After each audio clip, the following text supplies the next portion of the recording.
Imagine waking up the cops at your door, saying there's a warrant for your arrest. $12,000 in unpaid bills, they claim, all tied to your name. The crazy part? I pay every bill on time. But as I looked across the street, I saw her, our HOA president Karen, smiling like she'd just won. That's when I realized this wasn't a mistake. It was a setup, and she picked the wrong neighbor to mess with. You know that moment when your heart just drops into your stomach, that sudden rush of panic when something's happening, but you have no idea why? Yeah, that was me last month. It was a quiet Tuesday morning, or at least it was supposed to be. The sun had barely risen, the air was still cool, and I was halfway through my first cup of coffee.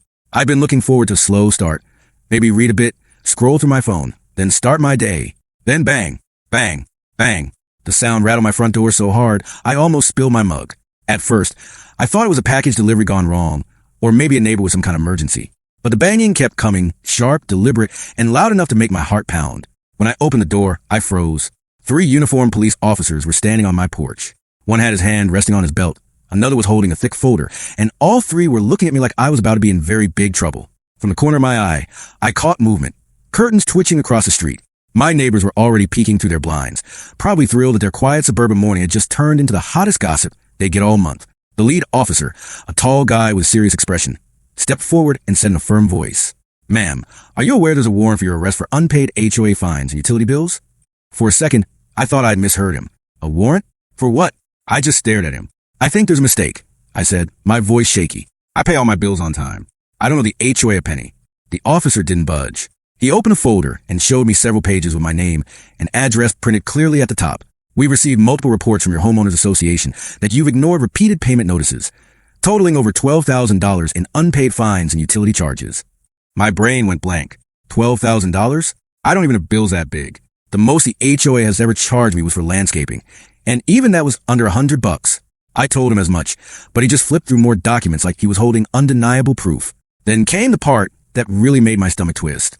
As I stood there, trying to process this nightmare, I glanced across the street, and there she was, Karen, our HOA president, the self-proclaimed queen of the neighborhood. She's the type who carries a clipboard around like it's a crown, constantly jotting down violations, from grass being half an inch too long to holiday decorations being up a day past her approved schedule. And right now, Karen wasn't jotting anything down. She was standing on her porch, arms folded, watching and smiling. Not a friendly smile, a smug, satisfied, I've won kind of smile. It hit me like a punch in the gut. She had called this in. She had reported me. And she was enjoying every second of watching me stand there with police officers at my door. I tried explaining to the officers that this had to be some sort of clerical error, that I pay everything online, sometimes even early. I even offered to pull up my bank statements right then and there to prove it. But they said the matter had already been escalated through official HOA channels and that I'd need to provide all evidence at the station. The whole time, Karen just kept staring, her smirk growing wider. I knew she was strict about rules. I knew she loved her position of power in the HOA. But trying to get me arrested over fake bills? That was a whole new level of crazy. I shut the door after the officers left, but my hands were trembling so badly I could barely hold my coffee mug.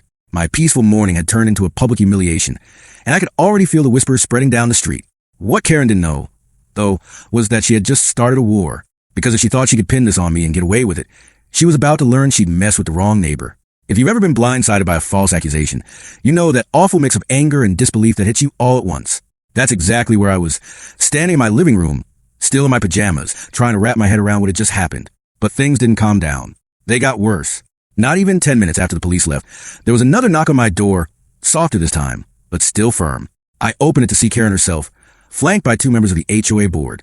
She didn't even wait for me to say anything before she started talking. "We've tried to be nice about this," she said, her voice dripping with fake sweetness. "But you've ignored our notices for months. You've left us with no choice but to escalate the matter." One of the board members, clearly uncomfortable, handed me a thick packet of papers. On the very first page, in big, bold letters, it read, "Final notice, immediate payment required." The total? $12,473.26. I flipped through the pages, line after line of charges. Unpaid HOA dues, special maintenance fees, late penalties, and bizarrely, utility bills for water, electricity, and even a landscaping service I had never used. I looked up at Karen and said, "This isn't mine. I don't even have half of these services." She crossed her arms and smirked. "It's all tied to your property. If you didn't set them up, that's on you. Ignorance doesn't excuse debt." I could feel my blood pressure rising. Ignorance? I have proof I've paid my actual bills on time. Every single one. Karen gave me that condescending smile she's famous for. "Then you can explain that to a judge." The board members shifted uncomfortably. I noticed one of them wouldn't even meet my eyes, probably because he knew something about this didn't add up. The thing is, Karen wasn't just tossing around some late fee for a missed lawn mowing. She was accusing me of owing thousands of dollars, which meant she'd submitted official claims in writing to both the HOA and utility companies. That's when my gut told me this wasn't just a case of bad paperwork. This was deliberate. And Karen? She had that gleam in her. I liked she was daring me to fight her because she thought she'd already won. Over the next few days, things escalated even more. I started getting letters in the mail, not just from the HOA, but from collection agencies. Each one was scarier than the last, threatening legal action, property liens, and even foreclosure if I didn't pay immediately. I come home from work to find envelopes shoved under my door in bright red, past due, stamps glaring up at me. My phone started ringing off the hook with unknown numbers. When I finally answered one, a collector told me point blank, "We've been informed you've been avoiding payment for over a year. This is your final warning before court action."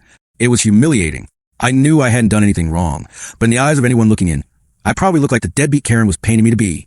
And just when I thought I'd hit my limit, I caught her one afternoon, standing with a group of neighbors at the end of the street, whispering. The moment I walked by, the conversation stopped. Every single person turned to stare. Karen just smiled and said, "Oh, we were just talking about how hard it must be for you right now." I wanted to scream.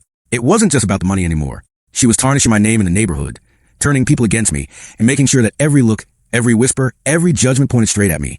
But here's the thing. If she thought that humiliation would scare me into paying for something I didn't owe, she was dead wrong. Because now, I wasn't just determined to clear my name. I was determined to expose her.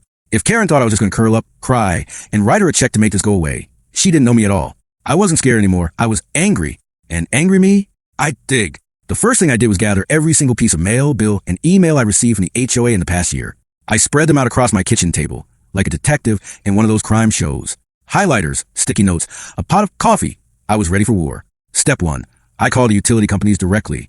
I want to confirm which accounts were actually in my name. The first call to the water company was revealing. The representative looked at my address and said, "Yes, we have you on file, but we also have another account under this address, billed to a Karen L."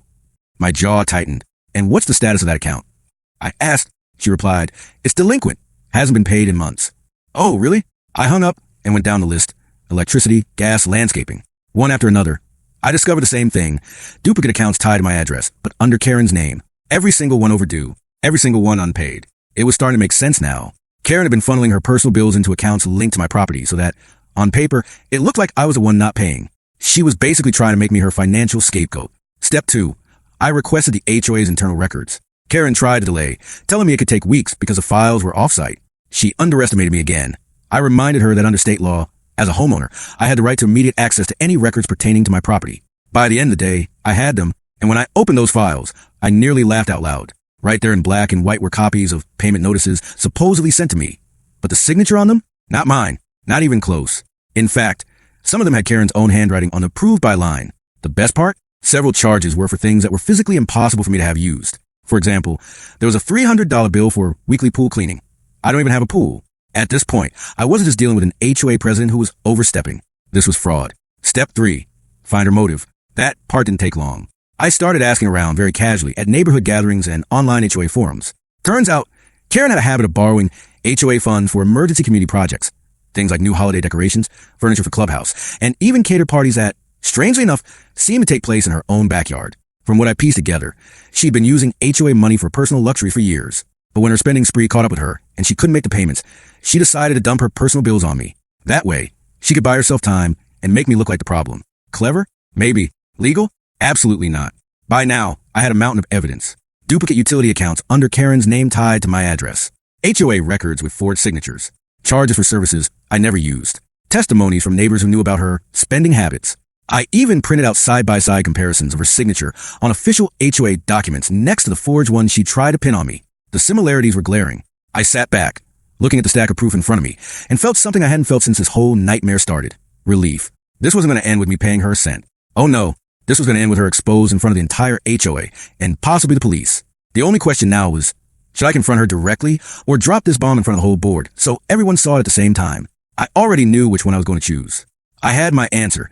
This wasn't going to be a quiet, one-on-one conversation. No, this was going to be public. I wanted every single person in the neighborhood to see exactly what their beloved HOA president had been doing behind their backs. So I requested an emergency HOA meeting. According to bylaws, any homeowner could do it if they had significant concerns regarding board conduct. Well, I had more than concerns.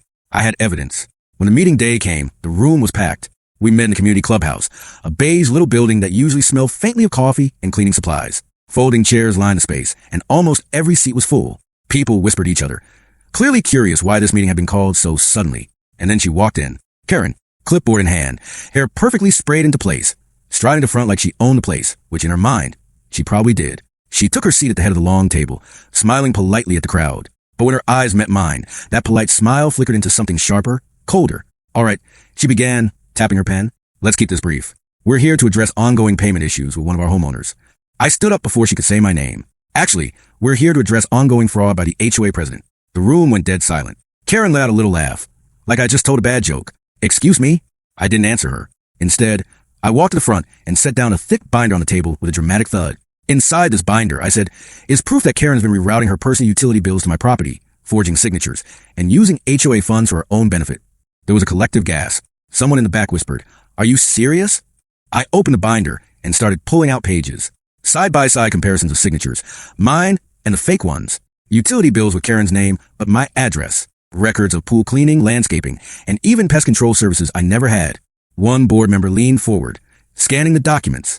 His eyes went wide. These accounts, these aren't even in your name, he said, looking at me. Then, turning to Karen, they're yours. Karen shifted in her chair. This is absurd, she said quickly. These must be clerical errors. No, I cut in. It's not an error when you've been signing off on the charges yourself. I handed over the HOA's own records, showing the approved by lines with her signature. Another board member shook her head in disbelief. Karen, this is your handwriting. We all recognize it. The murmuring in the room grew louder. Karen's cheeks flushed red. This is all being taken out of context, she snapped. I've done nothing wrong. But she was interrupted by a man in the audience. You've been using our HOA fees to pay for your house upgrades, haven't you? My dues went up last year, and now I know why. The tension in the room exploded. People were raising their voices, demanding answers. The board members looked stunned, some even angry. Finally, the vice president of the HOA stood up. Karen, based on his evidence, I'm calling for an immediate vote to remove you from your position. Karen slammed her clipboard down. You can't do this to me, she yelled. Oh, we can, the vice president said, his tone cold. And we will. Within minutes, the vote was taken. The result was unanimous. Karen was out. She grabbed her bag, muttering under her breath, and stormed out of the clubhouse. The door slammed so hard the walls shook. The rest of the meeting was a blur. The board promised to launch a full audit and turn the evidence over to the police. Neighbors came up to me afterward, thanking me, some even apologizing for believing her lies. As I walked home that night, binder still in my hand, I knew one thing. Karen's little reign of terror was over. If the confrontation had been the earthquake, what came next was the aftershock. And it hit Karen hard. 2 days after the HOA meeting, I was woken up by the sound of sirens. I peeked through my blinds and saw something I'll admit I enjoyed a little too much. A police cruiser parked right in front of Karen's house. 2 officers got out and walked straight to her front door. She answered in a robe, looking disheveled for the first time since I'd known her. After a brief conversation, they stepped inside. Moments later, she was being escorted out, hands cuffed in front of her. The neighbors who had once whispered about me were now gathered on the sidewalk, openly gawking. Phones were out. Cameras were recording. I even saw Mrs. Thompson from down the block, shaking her head and muttering, well, it's about time. Apparently, the board had wasted no time turning over every document I provided. Between the forged signatures, the duplicate utility accounts, and the misuse of HOA funds, the police had more than enough to charge her with fraud, embezzlement, and forgery. And it turned out I wasn't the only victim. When the board started digging deeper, they found that Karen had been pulling similar stunts with other homeowners, small amounts here and there, slipping bogus charges into HOA bills where people wouldn't notice. Most folks just paid without questioning it. But with my case blowing everything wide open, her whole scheme unraveled. Over the next few weeks, the neighborhood felt lighter. Without Karen patrolling the streets with her clipboard, people seemed friendlier. Kids played outside without being told their chalk drawings were unsightly. My neighbor, Mike, finally parked his RV in his driveway without getting a threatening letter about aesthetic violations. The new HOA president, a level-headed woman named Denise, personally came to my door to apologize. I can't imagine what you've been through, she said. If you hadn't fought back, Karen would still be running this place into the ground.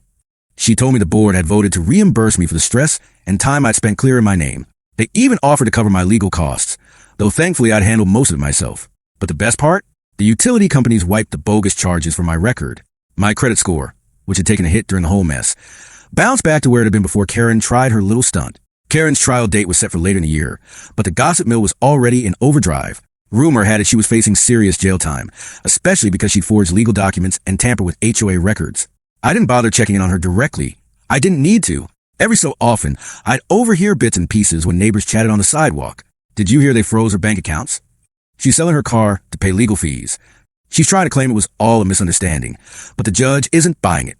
Karma, it seemed, was finally doing her job. One afternoon, I walked past Karen's house, now empty, with a bright orange foreclosure notice taped to the front door. The yard, once obsessively manicured, had grown wild. Weeds poked up through cracks in the driveway. The air felt different, like the street had finally let out a long, relieved sigh. And me? I wasn't just relieved it was over, I was proud. Proud that I hadn't backed down. Proud that I'd stood up for myself when someone tried to crush me under lies. Because the truth is, bullies like Karen thrive when they think no one will challenge them. But the moment you shine a light on their game, the whole thing falls apart. So now, whenever I sip my morning coffee on the porch, I don't just enjoy the quiet. I savor the fact that it's a piece Karen can't take away. And if there's one thing I've learned from all this, it's this. Sometimes the bills they try to pin on you aren't yours at all. But making sure they pay for it, that part feels priceless. And that, my friends, is how the HOA Queen's little empire came crashing down. If you enjoyed the story and love seeing justice served, don't forget to hit that like button. It really helps the channel. Subscribe so you don't miss more wild stories just like this one.